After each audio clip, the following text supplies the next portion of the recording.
So അപ്പോൾ ഈ ഒരു ഏജിലുള്ള ആൾക്കാർ സൺസ്ക്രീൻ യൂസ് ചെയ്യുന്നത് എത്രത്തോളം ഇമ്പോർട്ടന്റ് ആണ് അവർക്ക്? ഓക്കെ, സൺസ്ക്രീൻ എന്താണ്? സൺസ്ക്രീൻ എന്ന് പറഞ്ഞാൽ there are different type of sunscreen. Chemical sunscreen, physical sunscreen. So എന്താണ് കെമിക്കൽ സൺസ്ക്രീൻ? നമ്മൾ വരുന്ന ലൈറ്റിനെ അബ്സോർവ് ചെയ്തിട്ട് അതിന്റെ വേവ് ലെങ്തിനെ കുറയ്ക്കുന്നു.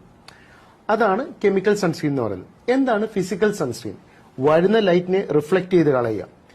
ഈ ഫിസിക്കൽ സൺസ്ക്രീനും കെമിക്കൽ സൺസ്ക്രീനും ഇപ്പം വരുന്ന സൺസ്ക്രീനിലെല്ലാം ഇതെല്ലാം മിക്സ് ചെയ്താ വരുന്നത്.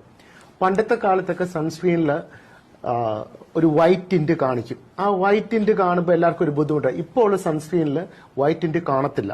ഇത് രണ്ടും കൂടെ അടങ്ങിയതാണ്. അപ്പം വരുന്ന വേവ് ലെങ്തിനെ കുറയ്ക്കുകയും സ്കിൻ ഡാമേജ് കുറയ്ക്കും. അത് കൂടാതെ വരുന്ന ലൈറ്റിനെ റിഫ്ലക്ട് ചെയ്യുകയും കൂടെയും ചെയ്യുമ്പോൾ നമുക്ക് കുറച്ചുകൂടി നമ്മുടെ സ്കിൻ നോർമൽ ആവും. ഈ സൺലൈറ്റ് കാരണമുള്ള ഡാമേജുകൾ എന്തൊക്കെയാണ് കൂടുതലും നമ്മൾ കണ്ടുവരുന്നത്?